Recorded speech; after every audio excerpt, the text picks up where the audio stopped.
So I realized I still don't have a name for you guys. I don't know what to call you because saying hey guy sounds a bit impersonal. I couldn't think of anything that derives from Serena Skyborn. Hey my little skylarks doesn't really have a ring to it. Let me know what you guys think. But aside from that, today we're talking about something I'm very excited to be talking about, which is Severus Snape. Today is a deep dive and analysis into his character in both the books and the movies, a very morally grey person, and whether I believe he's good or bad or something in between. This is part of my Harry Potter mini-series I'm doing, so subscribe if you want to see more of these kinds of videos. So, I like a lot of things that Snape does, particularly involving his triple agent duties. I think they're very inspiring and heroic, and I believe that as humans we often like to categorize people as either good or bad, nice or mean, and we put people into boxes rather than appreciating that people can be all different types of things. For instance, if someone does one bad thing, it doesn't matter how many good things they've done throughout their life or their career, we just assume they're terrible, kind of like cancel culture.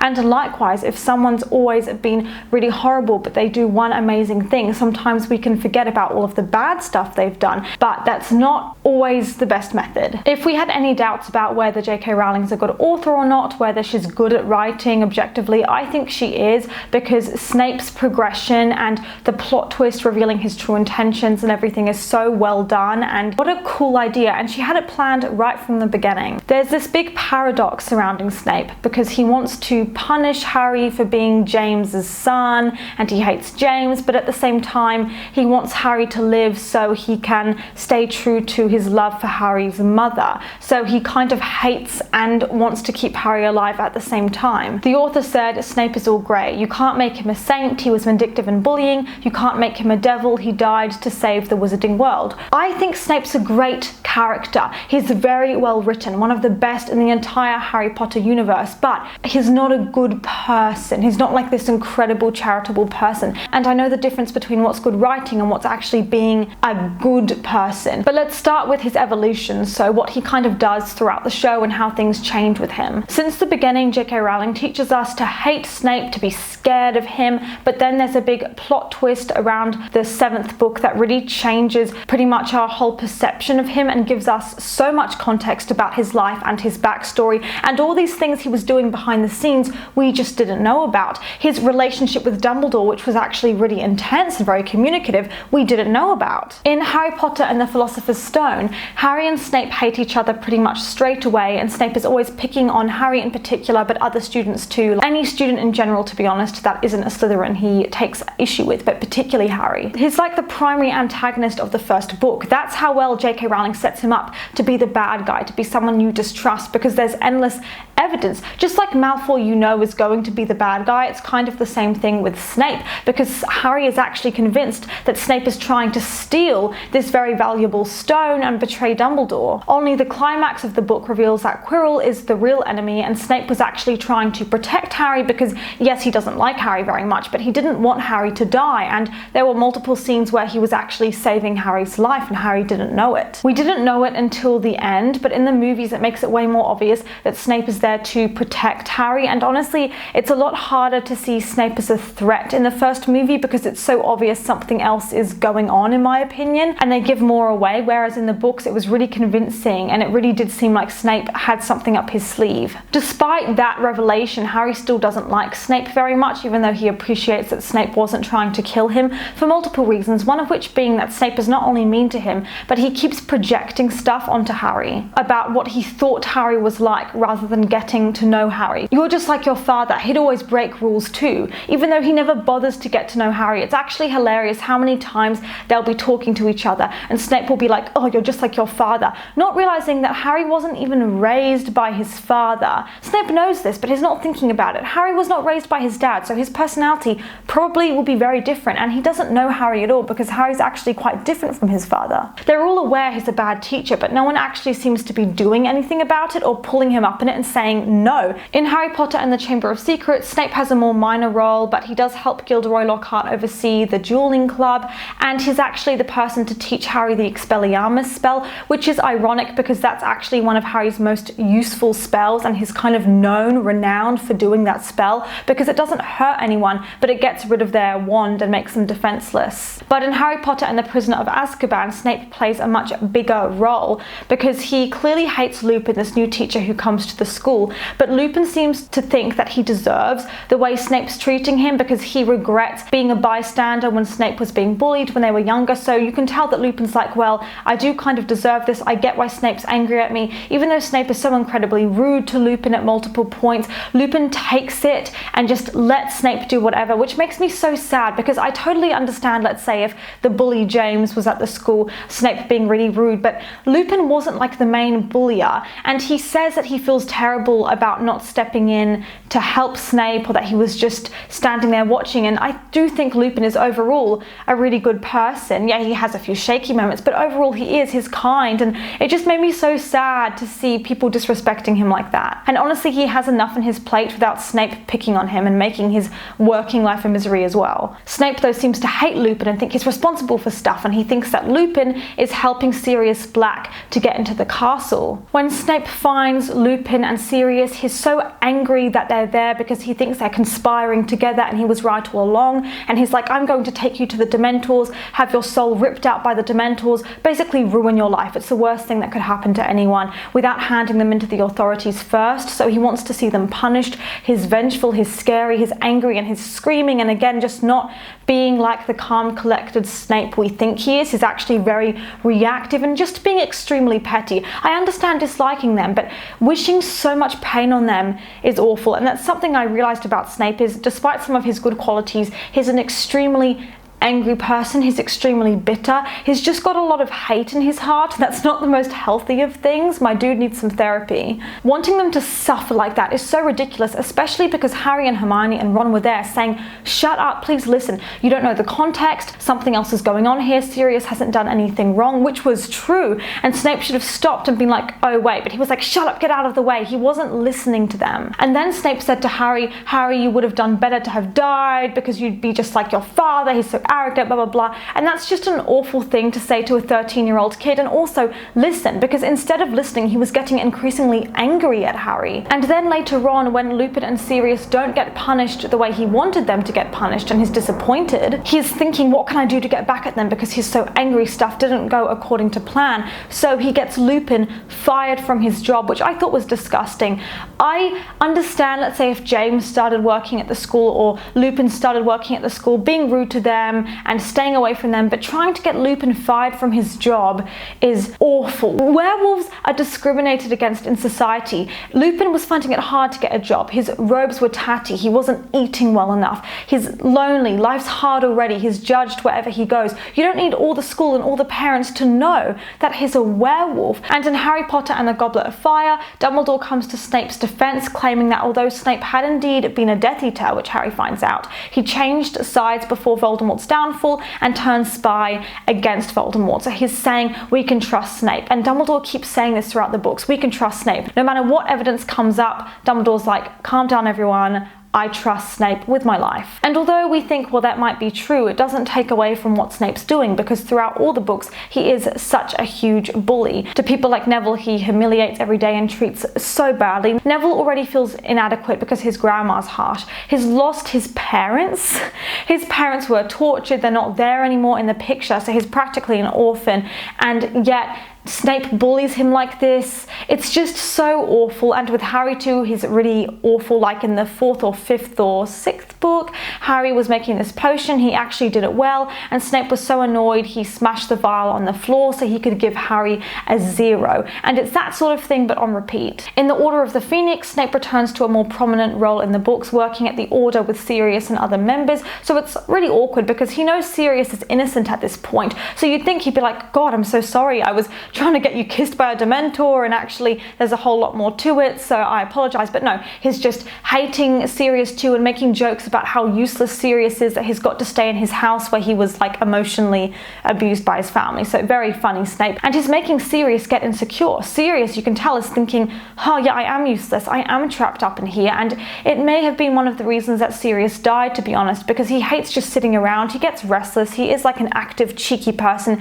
He wants to get out and do stuff. He doesn't want to be sat around feeling useless. So when he thought Harry was in danger at the end of the book, he went to save him when it wasn't really necessary, and it was one of the things that contributed to his death. And then they start doing the occlumency lessons where Snape needs to teach Harry how to block stuff out of his mind, and that was a terrible idea. They needed someone to supervise, because putting Harry and Snape in a room alone together is quite possibly the worst idea Dumbledore's ever had, and he's meant to be smart because they would murder each other. Could you imagine all the things they'd say to each other when they think no one's watching? It was such a mess, and Harry, it wasn't really intentional, maybe kind of was. He wasn't trying to be mean though. It's not like he was laughing at Snape and going, oh, what a loser. But he found this memory and went in to see it, and it was showing stuff that happened to Snape when he was being bullied and stuff, and it was an embarrassing memory that Snape didn't want to see. But it's not like Harry was going out of his way to humiliate Snape. But Snape got so angry about it, and I understand him being embarrassed and saying, I don't want to teach you anymore. But instead, he physically abused Harry. He grabs him really hard around the shoulders, he throws him onto the floor, and then when Harry leaves, he throws something at him like a vase and it hits the wall. It was so unnecessary.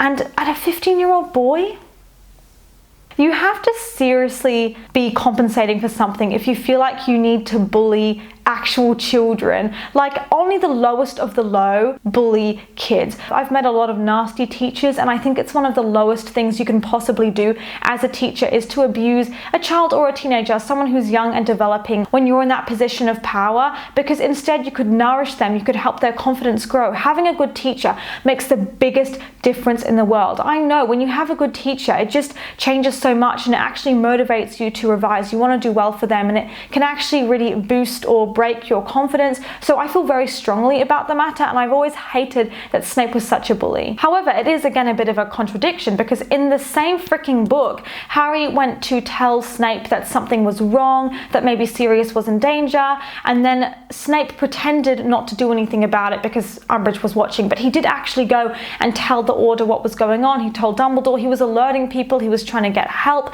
And then when Harry disappeared, Snape obviously knew that Harry had snuck off to try and save Sirius, so Snape was on it, telling people to go and help him. He was actually behind the scenes doing things to help Harry. He wasn't just sat there doing whatever. At the end of the day, when it comes to a life or death situation, he is there to help. When he found out that Sirius was okay, he did try and tell Sirius to not go after Harry, to not get involved, to stay safe. So he did what he could in that situation. In the Half-Blood Prince, Snape, for Harry's detention, gets Harry to rewrite stuff that Harry's dad and his friends did to other students that they got in trouble for. So it was like old reports, I think, of documenting the bad stuff that Harry's dad did, and Snape made Harry rewrite that stuff as if to punish him and rub it in his face and remind him, oh look, your dad was a bully. And that, I mean, it was scary. I mean, it worked. When I read it, I was shocked because it said something around James, Harry's dad, making someone's head go to twice its usual size. And I'm sure James just thought it was a joke, but that actually sounds extremely scary. And I didn't like it because it was like Snape was trying to tarnish Harry's memory of his dad. And for educational purposes, he tried to jinx Harry. I mean, he didn't actually say, oh, I'm doing this for educational purposes, but that was the implication because it was an educational setting, and he was like, oh, I'll do it. So Harry defended himself and ended up, I think, shooting up a defensive wall, and then Snape got angry at Harry for protecting himself, but I'm pretty sure Harry was freaking out because he thought Snape was about to jinx him. So that's just so inappropriate. And in that same book, Snape is trying to help Draco because he knows Draco's been assigned to kill Dumbledore, and Draco's only like 16 at this point, so Snape's there watching over him. And at the end of the book, we're still unsure at this point as to whether Snape's a good guy or a bad guy, but it actually looks like he's a bad guy because we see him working with Death Eaters, which sets us up even more to go, oh no, Snape's this evil guy and he's helping the bad guys and he's there to help Draco Malfoy kill Dumbledore. And at the end of the book, he does end up killing Dumbledore. Snape does. So you think, oh my gosh, Snape's so terrible, he killed Dumbledore. But the truth is that it's not what you think. He wasn't killing Dumbledore just to be malicious or to help Malfoy achieve his quest. He was doing it for a good reason. And it was something he and Dumbledore had agreed to earlier, like, in this situation, you need to kill me. But we don't know that as the audience, so Snape just looks awful, and you see Harry's devastated reaction because Dumbledore, his biggest role model and supporter, is dead. These events make Snape look worse and worse, and all you see is this degradation. Every book it gets worse. The fourth book, Snape was pretty bad. Then the fifth 5th book is another level, the 6th even worse. Suddenly there's a massive 180 and you learn a whole bunch of stuff you didn't know about before. You see in the Deathly Hallows, which is the final book, Snape is named headmaster of the school, and at the time you think, oh, what a jerk, he's going to go and torment the students, he's getting the position of power he always wanted, because we know he's working with the Death Eaters, Voldemort's taking over the government, Snape's involved with that, so you're like, wow, we were right all along, Snape's a bad guy. But actually, we learn later, he took up that position because he wanted to have some level of control over the school, so it wasn't complete mayhem with students getting murdered left and right. He was doing it to protect the students, make sure that the Death Eaters who were working there weren't punishing the kids too hard. And someone gives Harry a sword in that book, and we're not sure who it is,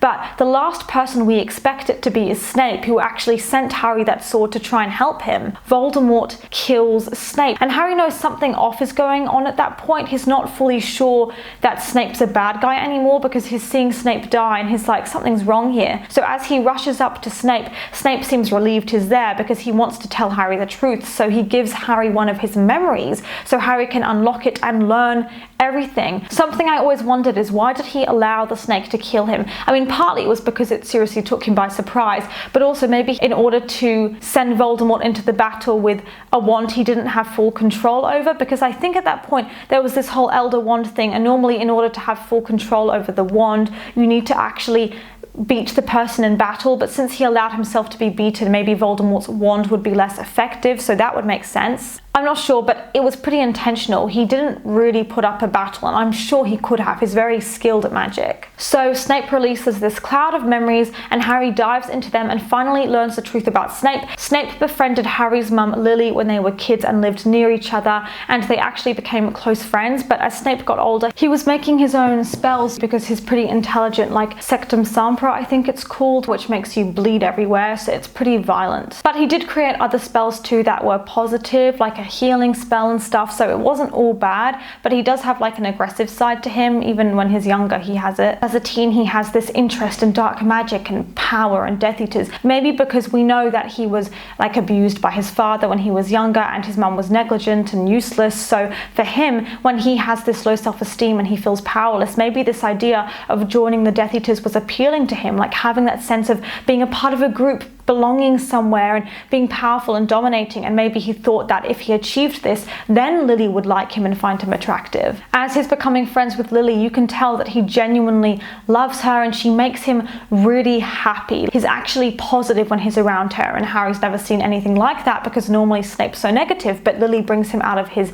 shell. But he can be quite controlling, like when they're at school, he's annoyed that she's hanging out with certain people and he's kind of possessive, and they were split into different houses at Hogwarts, so weren't even hanging out that much, but their friendship properly ended when Snape was feeling angry because he'd just been bullied and he'd called her a mudblood, which is a highly offensive term, and it really upset her. Yeah, it's an awful thing to say, but he feels terrible about this. It's like his worst memory and his biggest regret. Then we find out through these memories that Snape was actually in love with Harry's mum, which we had no idea about. It gives a completely new understanding to his actions, and it makes you look at all of his scenes in a different light. But then they grew up and she never really wanted to date him, especially after that mudblood incident, and then she ended up marrying his long-term nemesis and bully, James Potter, and then they had Harry. And Snape at that point was obviously devastated, but he'd grown up and he was working with the Death Eaters as a full-on Death Eater doing bad things, but then he found out that Lily was going to actually be killed by Voldemort and targeted, and he was worried, so he went to Dumbledore, even though Dumbledore doesn't even like Voldemort and certainly wouldn't like Snape, and he was like, please help me. And so Dumbledore agreed to help him as long as Snape joined the good side and worked as a double agent to get info on Voldemort. Now, people act like Dumbledore's just this bumbling idiot, but he's very wise, and he was totally using Snape as a pawn in that situation. He saw an opportunity and he was like, I can use you, because he knew that Snape would do anything if it meant protecting Lily. So he's like, fine, I'll protect her, but you need to do something for me in return. And Snape was like, okay, I'll do anything, because come on, Voldemort was going to kill anyone he came into contact with. But then when she did die anyway, Anyway, due to unfortunate circumstances, Snape felt responsible for her death because he was partly responsible for it. Even after her death though, he's staying working with Dumbledore so that he can do good things to protect Harry in Lily's memory. But to be honest, even after Snape knows that Harry's going to die and his work is pretty much useless, he's still staying on the good team. So you could tell that at some point his morals around being a Death Eater and being on the good side changed, and he did actually start to understand that he was on the good side now and he didn't want to be a Death Eater anymore. Initially, what made him go onto Dumbledore's team was more of a bargain. It wasn't because he actually believed in it, because throughout his young teen years and as he got older, he was fully involved in the Death Eater supremacy activities, and he thought that was a good way to be, and he believed in what they were doing and he liked it. And he was happy for innocents to die. I'm sure he was honestly fine with it because people were dying all the time, but he is very selfish because the only time he realized he didn't like it was when someone close to him who he knew was being affected by it. Then when he's affected by it, he cares because he realized Lily was going to die and he was like, wait, I don't like this anymore. But when he didn't know the person that was dying, it wasn't bothering him so much. So he did change for very selfish reasons, but I think at some point he genuinely realized he didn't like Voldemort anymore and didn't want to support him. So Snape was actually working secretly against Voldemort for years,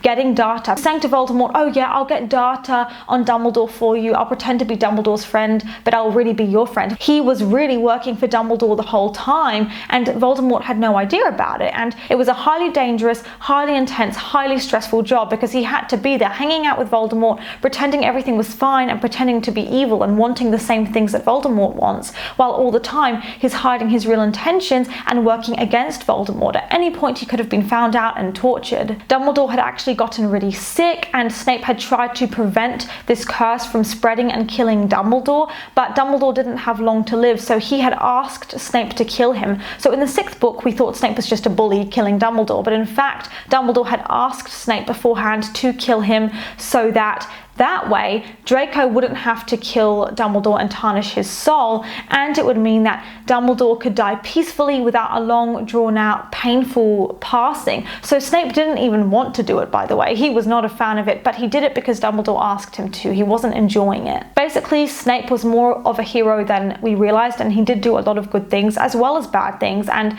the stuff he did was really impressive. And so years later, when Harry's grown up, he's thought about this, and he names his second-born son Albus Severus, the first one after Albus Dumbledore and the next one after Severus Snape. And Harry tells his son, you were named for 2 headmasters of Hogwarts. One of them, Snape, was a Slytherin, and he was probably the bravest man I ever knew. So he has this newfound respect for Snape, especially as he's gotten older. I'll talk about the whole name situation later because I have quite a few thoughts about that. But now let's talk about the books compared to the movies, because as I was looking at everything and watching the movies, I realized there are some really huge differences. So when I'm doing this video, I need to mention to you a few times, are we talking about book Snape or movie Snape? Because there are some major differences. They're almost in some ways like 2 different people. They're similar, they're like brothers or second cousins twice removed, but they're not really the same person.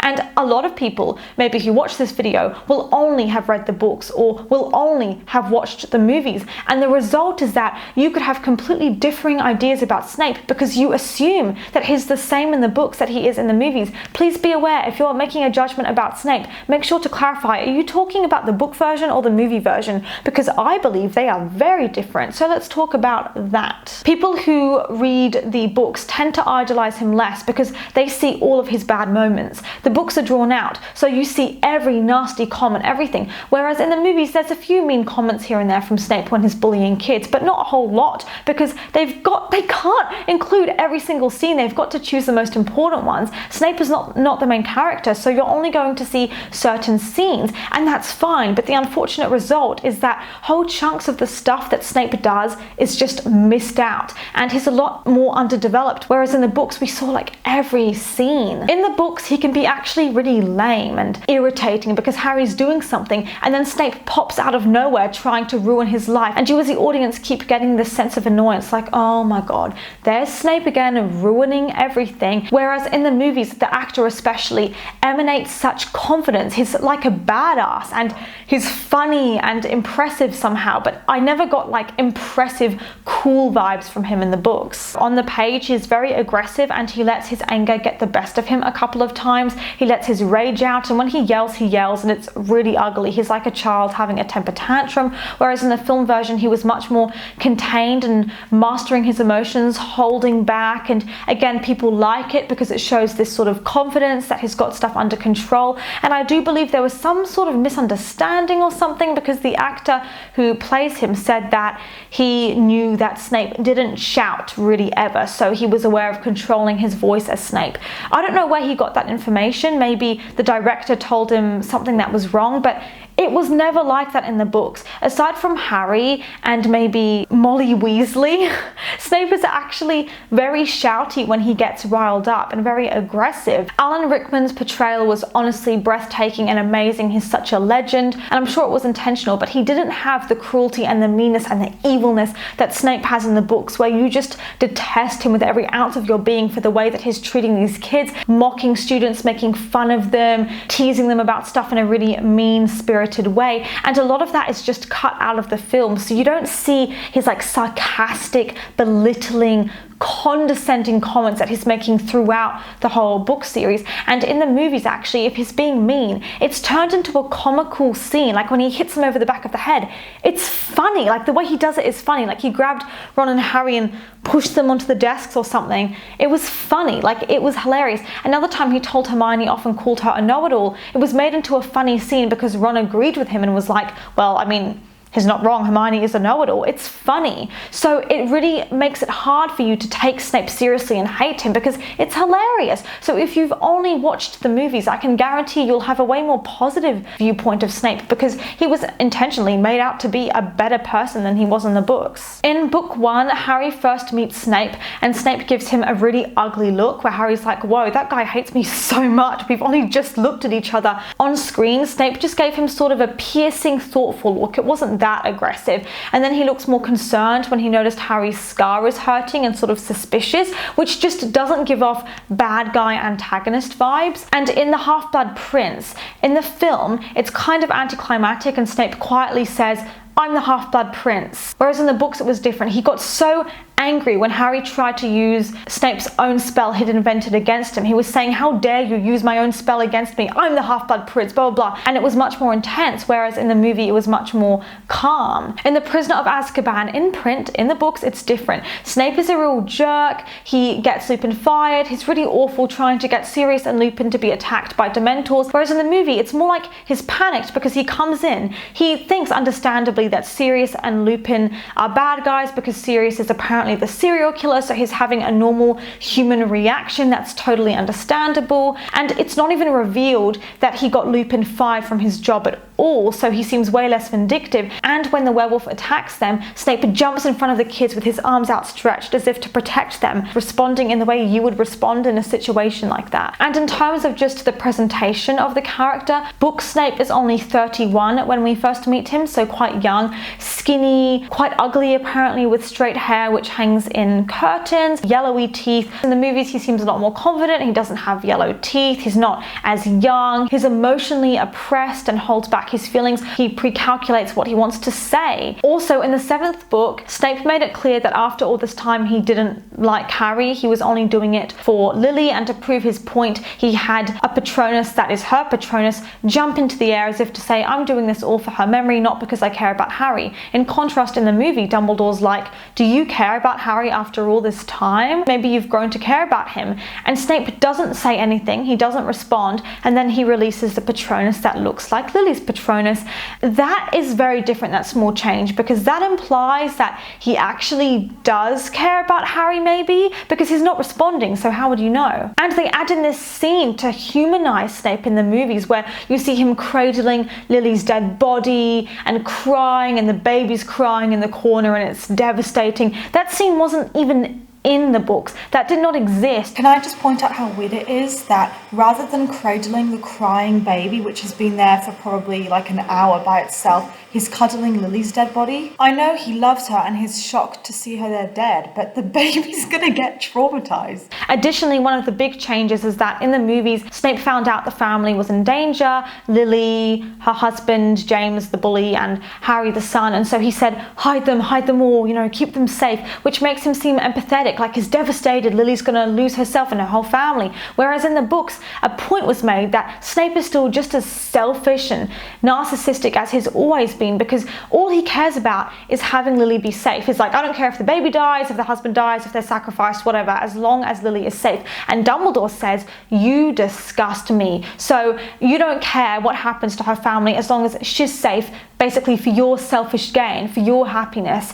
And that is a huge difference, because then book Snape is very gross and selfish, and movie Snape actually seems considerate and compassionate. Also in the book, Snape has some really nasty moments that are just not mentioned in the movies at all, like the fact that he tried to kill Neville's toad in front of the whole class and then got angry at Hermione for helping Neville so the toad wouldn't die. Or when they were younger, he dropped a tree branch on Petunia and then said she was only a muggle, so it didn't matter, and it did upset her, so it just wasn't a nice thing to do, to say that. He called Lily a mudblood in the books and tried to apologize by saying that only she was different from other muggles and muggle-borns, but basically all the rest are worthless except for her, which again shows how selfish he is. Those little scenes aren't in the movies, which has a big impact on how we view Snape's character overall. And in the occlumency lessons, book version Snape is intentionally upsetting Harry, mocking him, being like, oh, you're so pathetic, get better. In the movies, he's angry at Harry, but it's more like tough love, as in, come on Harry, you've got to get this right, this is important, this is a learning experience, as if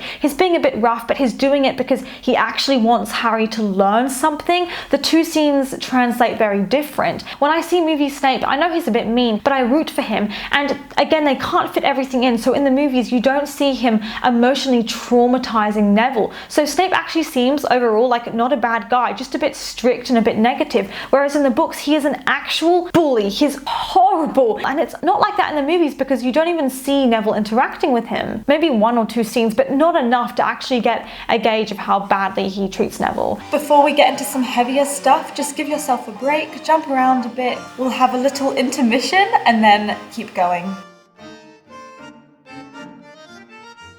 But now let's move on and talk about my biggest problems with Snape in terms of why I think we shouldn't idolize him. I think he's an amazing character, but I don't think he's a great person, and this is why. First of all, he had loads of potion talent, and he'd rewritten the books that he got for potions when he was a kid to add in corrections on how to make the potions work more effectively, because sometimes the instructions given in the books just aren't helpful, so the potion won't be perfect. So as a teacher, you'd think that he would give all the students his advice that he's learned himself through practice on how to make the best potion, but he doesn't. He lets them suffer and screw up, and then he blames them when their potion goes wrong, when they're only following the instructions. It's like he enjoys watching them suffer and then saying, oh, you're not very good at potions, are you? Harry was just an innocent 11-year-old orphan boy who'd been abused by his muggle parents when he arrives, lacking friends, and Snape is so mean on the first day, singles Harry out, makes him feel inferior and like a total embarrassment, which isn't what Harry needs. And he keeps saying things like, ooh, Harry Potter's a celebrity, is he? I bet Harry Potter thinks he's so awesome, because apparently Harry's father was quite arrogant, so Snape just projects that onto Harry and assumes that Harry will also be arrogant, and he's always going on and on about it. Oh, look how smug he is, look how up himself he is, even though Harry's the opposite and he's actually extremely humble. I get it, Snape was bullied, I know, we hear it all the time, oh, he's a nice guy because he was bullied. No, he may have been bullied, but he bullies others, so clearly he was bullied, but it didn't even make him a more compassionate or understanding person. It made him a meaner person. Like, I suffered, so you have to suffer too, which I'm not a fan of. He's in a position of power as a teacher and he's abusing that power. And he says to Neville, tell me, boy, does anything penetrate that thick skull of yours? Didn't you hear me say quite clearly that only one rat spleen was needed? Didn't I state plainly that a dash of leech juice would suffice? What do I have to do to make you understand, Longbottom? Crabbe almost killed Neville, basically. They were having this fight, and then Snape says, Crabbe, loosen loosen your hold a little. If Longbottom suffocates, it will mean a lot of tedious paperwork, and I'm afraid I shall have to mention it on your reference if you ever apply for a job. So he's basically saying he wishes Neville could die, but unfortunately he can't.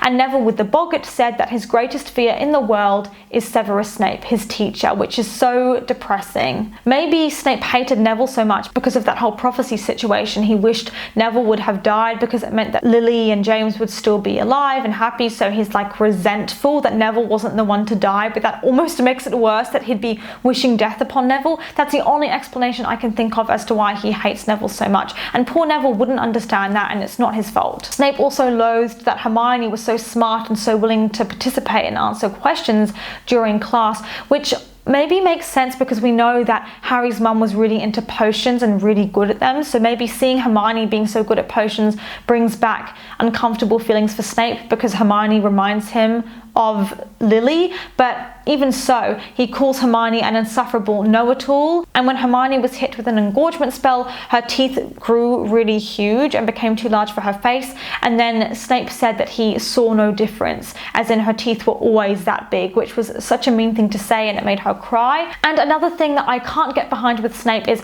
a lot of teenage girls in particular will be like, Snape's a good guy because the poor thing was rejected and his crush didn't like him back and he still loves her after all this time, how sweet. I don't find it sweet. It wasn't true love. Yes, he obviously deeply cared about her, which is really beautiful, and I love that someone like Snape can love because he's human, but it wasn't true love. Don't give me that crap. Oh, they were soulmates, they were meant to be. No, they weren't. If they were meant to be, they would have got together at some point. She would have made an effort. They're not meant to be. She wasn't interested in him. She married James. Now, I'm not saying that makes a whole lot of sense either, but the point is, she saw something in James and she chose him. She didn't even want to date Snape. So, no. Second of all, I find it odd when people act as if it's okay for Snape to be mean or a bully because his crush rejected him. He had like one crush his entire life, it never changed. It's a bit lame, dude. There are millions of fish in the sea. I'm not saying that it's a badly written storyline. I'm just saying that don't try and say, oh, he's so amazing because his crush rejected him and it's so sad. Like, yeah, it's sad. Almost everyone gets rejected unless you're Megan Fox or something. So move on. Find someone else. Don't take out your resentment. Don't hold onto it. It's lame. She didn't love you back in that way. You were friends, and I just find it a little bit creepy, to be honest, and it's just a bit weird, isn't it? Imagine how uncomfortable she'd feel knowing that he's done all this for her because he loved her all this time. It's not like he has a crush. He's like obsessed with her. It's an obsession and infatuation. I find it a little weird. Additionally, another reason I know it's not true love, and it's definitely unrequited love, is because if you really loved Lily genuinely, like it was actually this genuine thing, you would not bully Harry. Harry is her son. Lily is dead now, and I'm sure she'd be turning in her grave if she saw how her ex-best friend was treating her son. If he loved Harry's mum, Lily, in any way at all, he would take care of Harry. He would be a friend. He would be there for him. I don't care if he tries to keep Harry alive. In some ways, I'm like, so what? You're keeping Harry alive. You're working against Voldemort to try and keep Harry alive and make sure he's okay. What do you want me to say? Congratulations, you're being a decent human being like any other human being should be, which is not wanting a child to die. Great.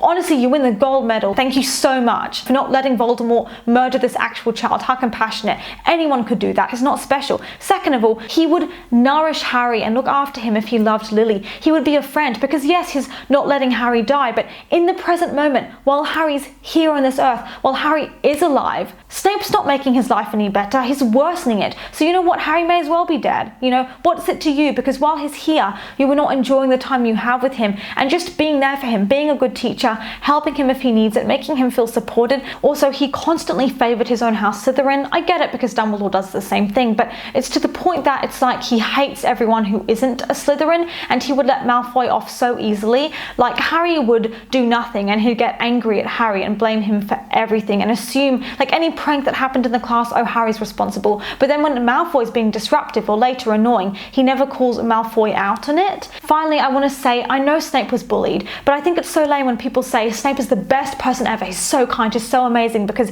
he was bullied when he was younger, and therefore it absolves him of any accountability for anything bad he does, and he's this good person because yes, he was bullied. It sucks. I feel terrible for him. I also hate that he was abused as a child, you know, that sucks. But he was also a bully himself even as a child. Was it Lily that said this? He was practicing dark magic on innocent students, as he said, just for a laugh. That's not funny. Having these weird obsessions with dark magic and the dark arts and stuff, which to be frank, for a child his age at the time was very creepy. So I'm just trying to give some nuance and perspective here and say that he's not like this angel. Now though, I do want to talk about the good things he's done because he's complex and he has some good sides because he is a human being. So good things he does, there's a lot of them. He stalls Dumbledore's curse to keep him alive for a bit longer. He heals Katie Bell. He protects Draco Malfoy, protects Neville, Luna, Ginny and other students from the Carrows by making sure they're not getting tortured as a punishment in the 7th book. And he doesn't want Hermione to be called a mudblood, which is great. When Voldemort returned, Snape was pretending to be on Voldemort's side. He was getting some really valuable information that ultimately helped to save the wizarding world for the greater good, which is awesome. He did this knowing that when people found out he was apparently working with Voldemort like the other teachers, everyone would hate him. Everyone would think he was disgusting. When he killed Dumbledore, the teachers like McGonagall and people in his community would hate him. They'd want to kill him, and he'd have to live with that, knowing that no one might ever know the truth that he was actually trying to help. So it's this idea of his reputation being tarnished and everyone hating him, but he was okay with that, you know, he was happy to take the fall. But I will say that most of my sympathy for Snape, aside from that, just comes from Alan Rickman's acting, and I honestly think if it was any other actor, we might just not like him as much. And most people didn't like him when reading the books, even after knowing everything about him. But then when they did like him is just after seeing the movies and seeing Alan Rickman, because Alan Rickman's so charming and that kind of distorts it a bit. Other things I like is how protective Snape can be. In the Goblet of Fire, Harry drops the mermaid's egg in the middle of the night, it starts making this screaming noise, and Snape is there straight away, which meant that he had to like run from the other side of the castle, but you can tell he just wants to be there to check everything's okay, which was really sweet. And in the 7th movie, Snape does a spell making George lose his ear, and everyone again hates Snape, but I'm pretty sure he was just trying to hurt a Death Eater who was about to kill Lupin, but the spell missed and hit George. I don't think he was actually trying to be mean, he was trying to help. And I will say, to some degree, I empathize with Snape because he was abused, first of all, had this awful childhood, unloved. Anyone would turn out bad like that, so I do understand why he is the way he is. Additionally, he meets someone who loves him for once, which is Lily. He gets to know her, he connects with her, then they're separated to different houses, and he has to watch her drift away from him, and then he's getting bullied, which is awful. Then she marries his bully, and he has to stand by and let that happen and see that happen. James and Sirius were humiliating him, and they said it was because they were bored. They were like, we're bored. Oh great, Snape's here, let's pick on him. They were giving him mean nicknames, they were hanging him upside down, and James says, who wants to see me take off Snape's pants? We don't know whether he actually did it or not, but if he did, that's actually disgusting. And if you reverse the genders and Snape was a girl and he was having his pants taken off in front of a whole crowd of laughing people in this public humiliation, I think people would dislike James Potter a lot more. But because it's a guy, they're like, oh, it's fine, but it's really not. However, Lupin did mention when he talked about this that the spell of dangling people upside down was really popular at the time. So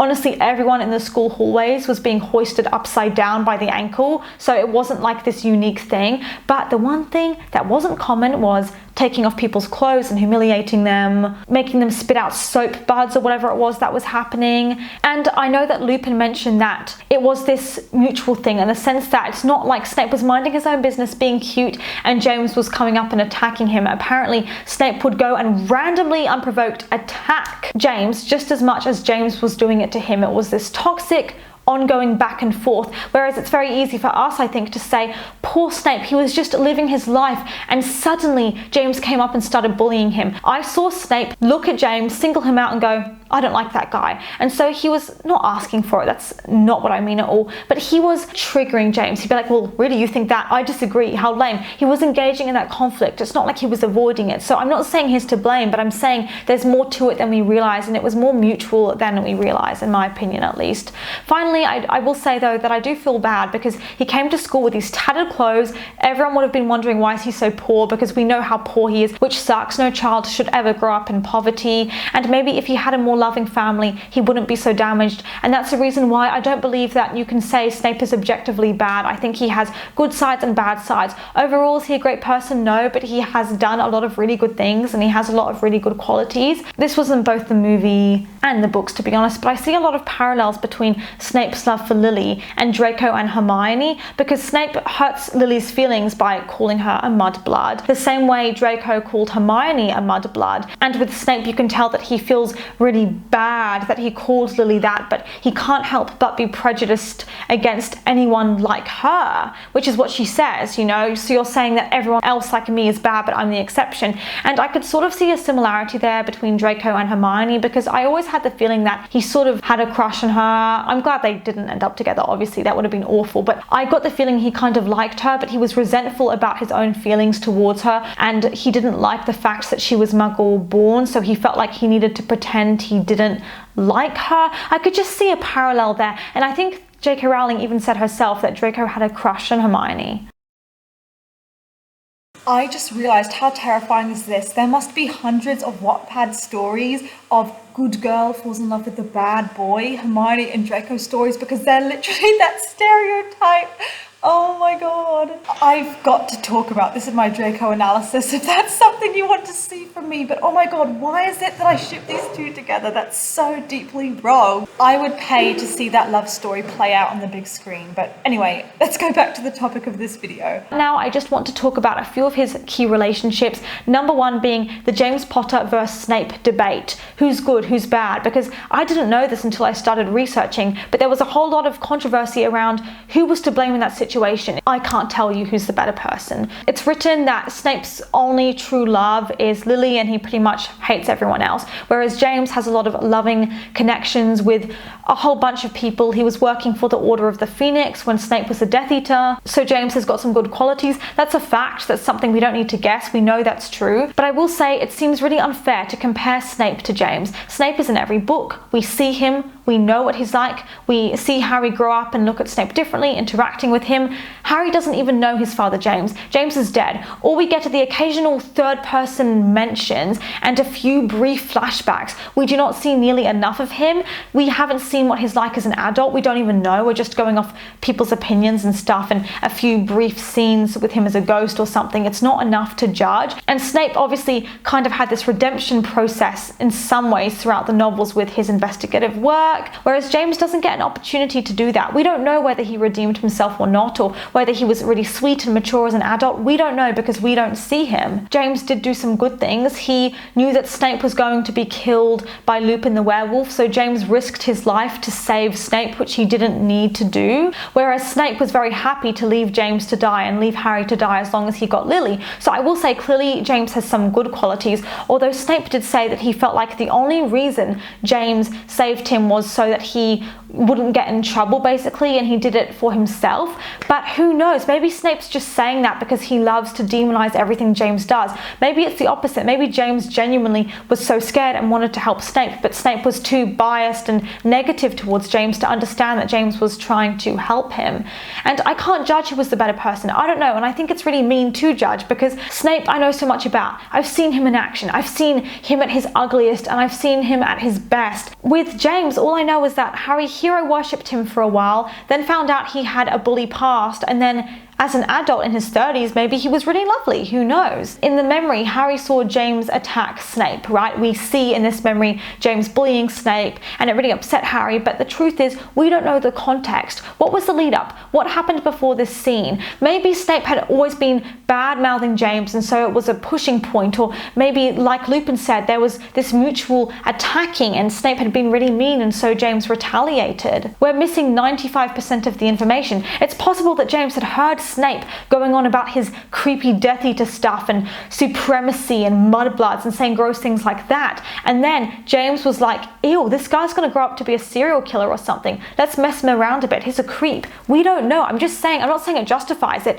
but there's some context and backstory there that we're absolutely missing. When Lily had told James that he was being a prat and that he was extremely arrogant, it affects James. It hurts him. It upsets him. His past was pretty unforgivable, but maybe in the future he really changed and he grew, and that's why Lily took him, because she was like, wow, you know, he's doing a lot of work in himself. Now let's talk about Sirius and Snape, because again, there's a debate here around, is Sirius a good guy? Was he being too harsh on Snape? How involved was he in the bullying? He saw James bullying Snape and didn't do anything about it, but there were multiple points where he was actually very much bullying Snape too and calling him mean names. As much as I adore Sirius's character and his complexity, I will say that he is extremely immature with how he handles Snape.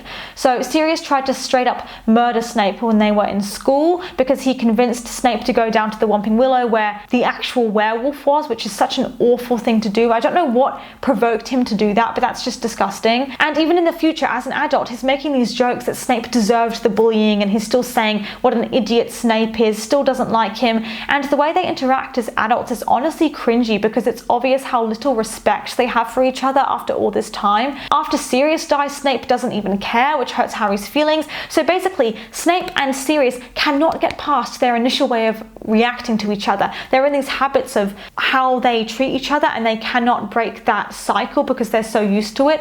And what's funny as well is there are similarities between Snape and Sirius, even if they don't want to admit it. They're both trying to live out their relationship with James through Harry. Sirius is always saying stuff like, "You're so much like your father, Harry," not because it's true, but because he wants it to be true, because he's still so traumatized over James's death and he wants his best friend back. They both see Harry as the mini version of his dad, and maybe even having a similar personality to him, which isn't even true or accurate. So Sirius wanted to mess around when it was actually unsafe for him to do so. And then when Harry was like, "No, you need to stay hidden, you're a convict on the run, it's not safe," Sirius was like, "Maybe you're not as much like your father as I thought," because he would have been happy to take the risk, and he's icing Harry out a bit. It shows his immaturity. He has not grown out of high school, because when you think about it, his best friend James died, and then he's blamed for all these crimes he didn't do and locked up in Azkaban for 13 years, where he doesn't have the chance to grow or do self-development, obviously, and he just has to keep reliving the worst experiences ever of his life, because that's literally what Dementors do as magical beings. So he didn't get the chance to grow. So I do understand why he wants to hold on to his memories of his friendship with James and live that out through Harry. But the funniest thing is that Snape does the exact same thing. Snape assumes that Harry is like James because, like Dumbledore said, you see what you want to see. He just assumes that Harry is a jerk like his father. Finally, the last thing I want to talk about is Harry naming his child after Snape as an adult. I think this was a mistake. In the movies, no, I don't think it's a mistake, simply because Snape is more likable in the movies, but in the books, it's absolutely a mistake to name your child after Snape. It felt more like J.K. Rowling trying to do some sort of wish fulfillment, or maybe what she would like, but it wasn't true to Harry's character. I think it's awesome for Harry to respect Snape. Maybe at the end of the book he could have had a conversation with his kids and said, "Wow, I knew this guy Snape, I thought he was all bad, but turns out he had some good qualities," despite the fact that he emotionally traumatized Neville. But naming your child after Snape seems ridiculous. You can respect him and admire him without naming your kid after him, because that's such a big deal. Even naming the child Albus I thought was pushing it a little bit, because I want to talk about Dumbledore at some point. But naming the child after Snape was just a step too far. Snape bullied children, bullied Harry, and there were other people that Harry could have chosen who were better friends or father figures. Think of Cedric Diggory, Arthur Weasley, Fred, Neville, Hagrid, Remus Lupin. He didn't name his kids after any of those people, but they were consistently kind to him, loving. And I know everyone says, "Oh my god, Snape sacrificed so much." He did, it was amazing, so proud of him. So did everyone else. Mrs. Weasley would constantly put her entire huge family at risk to come and let Harry stay with them and to support him. Bill and Fleur let Harry stay with them when Voldemort was trying to kill Harry and would have killed them for just looking after Harry. So many people sacrificing stuff every day. Hagrid, the first person Harry ever met in the magical world, who was there for him from day one, never doubted him. Remus Lupin, his first good teacher, who 90% of the time was really good to Harry and very kind to him. People like Arthur Weasley, who were father figures to him. So out of all those options, why would you go for Snape? It just doesn't make sense. And I find it weird when people say Harry named his child after Snape because he and Snape both shared a love for Lily, or because Snape kept an eye out for him, or because Snape was the father figure he never had.